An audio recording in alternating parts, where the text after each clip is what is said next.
Oi, espero que esteja tudo bem aí com vocês. O tema de hoje que a gente vai falar a respeito é sobre ressentimento, crítica, culpa e medo. A Luísa vem nos dizer que essas 4 emoções causam os principais problemas em nosso corpo e na nossa vida. Essas sensações surgem por culparmos os outros ou a gente mesmo e não assumirmos a responsabilidade pelas nossas próprias experiências. Lembra a nossa primeira frase de poder? Somos 100% responsáveis por tudo que nos acontece? Então, se eu sou 100% responsável por tudo que me acontece, eu não posso culpar os outros por nenhuma experiência que está sendo refletida na minha vida. Por que eu não posso culpar? Porque às vezes a pessoa pensa assim, mas agiram tão mal comigo, como posso ser culpada disso, né? De alguma maneira, os seus padrões de pensamento, a forma como você acredita que o mundo é ou que as pessoas são, está atraindo esse tipo de pessoa para a sua vida. Isso não significa uma justificativa para as más atitudes dos outros, tá? Não é uma justificativa. Existe a lei do retorno, a lei de causa e efeito, e a gente já falou que tudo que a gente colhe é o que a gente planta. Então, qualquer atitude que uma pessoa tiver contra você, que seja negativa, esse é o karma dela, esse é o retorno dela, vai voltar de alguma maneira. Você não precisa nem se preocupar com isso, não precisa jogar mais energia negativa, raiva ou qualquer outro sentimento ruim nessa situação, porque aí é responsabilidade sua, né? Se você fica torcendo para alguma coisa de ruim acontecer com alguém, aí é responsabilidade sua, aí não é da outra pessoa mais, independente do que ela te fez. E quando a gente pega a responsabilidade pra gente e a gente entende que somos responsáveis, a gente faz essas mudanças maravilhosas, porque a gente percebe que podemos controlar a nossa mente e os tipos de pensamento que a gente tem. E a gente tem condições de trabalhar com os nossos sentimentos também, para que eles parem de emitir frequências negativas que vão retornar em experiências negativas depois. Então, sobre o ressentimento, por exemplo, às vezes a gente guarda, né, aquele ressentimento por alguma coisa que aconteceu há tanto tempo atrás. Às vezes é tanto tempo que você não consegue nem se lembrar exatamente, mas o ressentimento está ali, né, contra aquela pessoa. Quando a gente compreende que estamos todos inconscientes, agindo da melhor maneira possível, conforme a gente aprendeu a lidar com a vida, a lidar com os traumas, a lidar com o outro, a gente percebe que a gente não pode, não faz sentido guardar ressentimento de ninguém. Porque aquela pessoa, ela não fez por mal, né? O mal, ele, na verdade, não existe. O que existe é ignorância, falta de conhecimento, uma criação que deturpou os conceitos para aquela pessoa. Então, guardar o ressentimento é a mesma coisa que você tomar um veneno e querer que a outra pessoa morra. Não faz sentido, né? Então a gente pode começar a pensar nesses ressentimentos que a gente sente pelos outros e a trabalhar isso no sentido de ter compaixão pelo outro também, sabe? De entender que a gente também causa ressentimento nas pessoas, de lembrar daquela parte, né, da oração mais famosa, que é o Pai Nosso, que diz: perdoai as nossas ofensas, assim como nós perdoamos a quem nos tem ofendido. Então, se você guarda ressentimento, como você pode pedir a Deus para perdoar os ressentimentos que você causa? Então, é preciso que a gente comece a praticar a ideia de desapegar dessas ofensas que a gente acredita que o outro fez pra gente, porque elas não levam a lugar nenhum e elas ficam criando raízes ruins e negativas no nosso organismo, na nossa mente, criando coisas ruins na nossa vida. Então, se a gente quer mudar isso, a gente precisa trabalhar esses ressentimentos o quanto antes. Outra coisa que ela diz é sobre a crítica, né? E a gente falou sobre isso um pouco no vídeo passado. Então, a crítica ela não é saudável para ninguém. Nem quando você se critica, nem quando você critica o outro. Isso não significa que você não deve observar as coisas que você precisa mudar. Ou observar no outro as coisas também que ele está fazendo e que você não concorda. Isso não é crítica.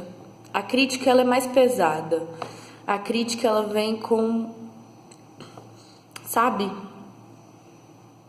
É quase que como se fosse realmente assim uma bigorna caindo em cima de você assim.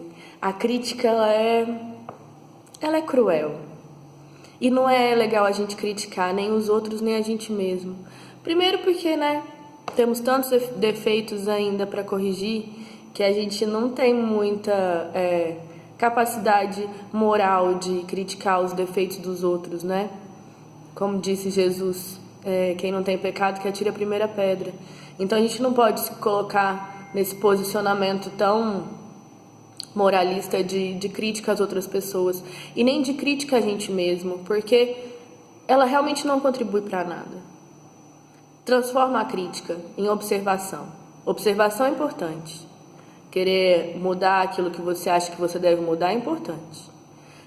Observação também no outro é importante, porque a observação com a mente aberta, sem todos os pré-julgamentos que a gente faz, ela faz com que a gente enxergue além da máscara do outro, além dessa carapaça aqui, né, dessa coisa que a gente tem aqui que envolve a nossa essência e que nem sempre é bonita porque a gente não consegue deixar a nossa luz transparecer.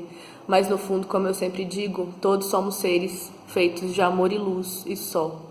Então, observar o outro é conseguir ir além do superficial e no profundo dessa pessoa, sabe? E é importante que a gente faça isso com todas as pessoas, inclusive aquelas que nos machucam. A culpa. Vou até tomar uma água depois dessa. A culpa é outro negócio, assim, gente, que a gente deveria eliminar completamente da nossa vida. A senhora que me indicou o livro da Louise, Dona Bia, conheci ela no centro espírita que eu frequento. Ela diz um negócio, muitas vezes assim, e eu gosto muito de lembrar, e eu gosto muito de falar também, que é o seguinte: fez alguma coisa errada? Sinto muito, bola pra frente, toca a vida. Não adianta nada ficar remoendo a culpa daquilo que você fez de errado, né? Fez, tá feito, não tem como mudar. Se coloca na humildade de pedir desculpa, de assumir que você é um ser humano, que você erra, e você ainda vai errar muitas vezes, porque esse é o nosso processo, é o nosso caminho, faz parte. E sinto muito, bola pra frente. Pra que ficar preso, né, nesse sentimento tão dolorido também que é a culpa, e que não resolve nada. Você se sentir culpado não vai transformar as coisas, não vai mudar o que já foi feito. Então aprende com o que foi feito para não fazer de novo, ou às vezes vai até fazer de novo, né, até a gente realmente conseguir incorporar a lição, aprender a lição de verdade. Mas não fica se culpando, se punindo, sabe, se chicoteando à toa. Todo mundo erra, todo mundo vai errar. Na escola é assim que a gente aprende, é errando, né? Não é acertando tudo. A gente aprende mais com os erros do que com os acertos, na verdade. Então não faz sentido você ficar se culpando. E da mesma maneira que não faz sentido você ficar se culpando, não faz sentido você ficar culpando o outro. Porque aí também você coloca o outro no mesmo processo. Você entende que ele é um ser humano, que ele vai errar, que ele está buscando o melhor caminho para ele. E que o processo dele é o processo dele, né? Cada um tem o seu. Eu bato sempre nessa tecla. Então, não se culpe, não culpe ninguém. Tenta trabalhar de verdade com os conceitos tão bonitos que a gente sabe de perdão, sabe? De relevar as questões, de deixar pra lá, de entender que a gente está fazendo o que pode para sobreviver. Todos nós estamos fazendo o que podemos para sobreviver e todo mundo tem uma história. E todo mundo tem muita tristeza acumulada, muita dor, muito trauma. muitas questões que precisa trabalhar e nem todo mundo trabalha as questões. Nem todo mundo está afim de abrir sua caixa de Pandora. Então, a gente pode ser gentil com a história do outro. E por fim, ela fala sobre o medo. O medo. O medo, ele não ajuda em nada. O medo, na verdade, ele é como se fosse o ingrediente de um monte de outras coisas negativas. Quando a gente fica com muito medo, a gente não arrisca, a gente não vive, a gente sempre transmite coisas negativas. O medo, ele te empaca. Ele te impede de viver, ele te impede de seguir, ele te impede de buscar, de querer saber qual que é o seu caminho. Porque você está com medo. O medo, ele deixa a gente acuado, ele deixa a gente escondido. E eu não estou falando desse medo instintivo e saudável que todo ser humano tem biologicamente para se defender, não. Não é esse medo. É o medo do sentimento, é o medo abstrato, é o medo... Às vezes não tem nada acontecendo, mas você está com medo. Às vezes você nunca foi assaltado, nunca sofreu uma violência, mas você está sempre com medo de sofrer. E está sempre reclamando que o mundo está um lugar perigosíssimo. E está sempre se apegando às experiências de outras pessoas. Ou às vezes tudo vai bem na sua vida, assim. Todas as atitudes que você toma dão certo. Mas de alguma maneira você está com medo de continuar tomando essas atitudes. De mudar uma coisa ou outra, de arriscar. Porque você tem medo de que uma hora comece a dar errado. A gente tem medo de tanta coisa. De perder um amor, de perder um emprego. O medo, ele sempre está ligado muito também à perda, né? Se perde muito quando se tem medo. Se perde em experiência, se perde em aprendizado. E tudo que a gente veio fazer aqui foi aprender. Tudo. Só o que você tem que fazer aqui é aprender. Com todas as lições, todas as experiências, todos os dias, em cada momento, aprender um pouquinho. E evoluir um pouquinho. E descobrir um pouquinho mais do nosso caminho. Então, para finalizar, esquece o ressentimento, esquece a crítica, esquece a culpa, esquece o medo. Esquece não, né? É difícil esquecer. Melhor, trabalha. Trabalha o ressentimento, a crítica, a culpa e o medo. Transforma.